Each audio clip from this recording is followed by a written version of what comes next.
Bulk சீரிஸோட 10வது நாள் இன்னைக்கு ரெஸ்ட் டேனால கொஞ்சம் பாடி கண்டிஷனை பார்த்துட்டு ஆப் ஸ்லோவா மறைஞ்சிட்டே வரதை பார்த்தேன். சரி, வெயிட் எந்த நிலைக்குன்னு பார்த்தா அது ரொம்பவே ஃபிளக்சுவேட் ஆகுது.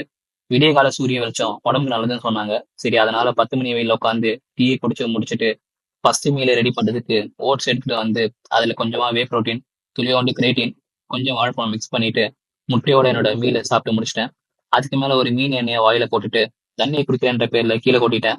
அதை தொடச்சு முடிச்சுட்டு ஆஃபீஸ் ஒர்க்கை ஸ்டார்ட் பண்ணிட்டேன். கொஞ்ச நேரத்துல வயிறு அலாம் அடிக்க ஸ்டார்ட் பண்ணிச்சு.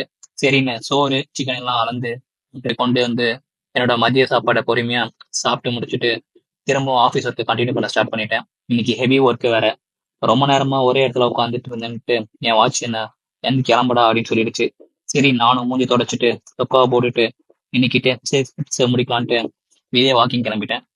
இன்னைக்கு ஒரு சேஞ்சுக்கு ரயில்வே ஸ்டேஷன்ல வாக்கிங் பண்ண வந்தேன். என்னோட ஃபேட் லாஸ் ஜர்னி ஸ்டார்ட் பண்ணப்போ இங்கதான் வந்து கார்டியோ பண்ணிட்டு இருப்பேன். கொஞ்ச நேரம் நடந்துட்டு இந்த அழகான சன்செட்டை பார்த்துட்டு வீட்டுக்கு கிளம்பிட்டேன். வர வழியிலேயே 10K ஸ்டெப்ஸ் முடிச்சதுக்கு என் வாட்ச் எனக்கு 2 ஹார்ட் வேலண்டைன்ஸ் கிஃப்டா கொடுத்துச்சு. அதை வாங்கின சந்தோஷத்துல அடுத்த சாப்பாடு ஓட்ஸ் நல்லா கிண்டிட்டு அதை சாப்பிட்டு மிச்ச வேலையை பார்த்துட்டு இன்னைக்கு நாளை முடிச்சுக்கிட்டேன்.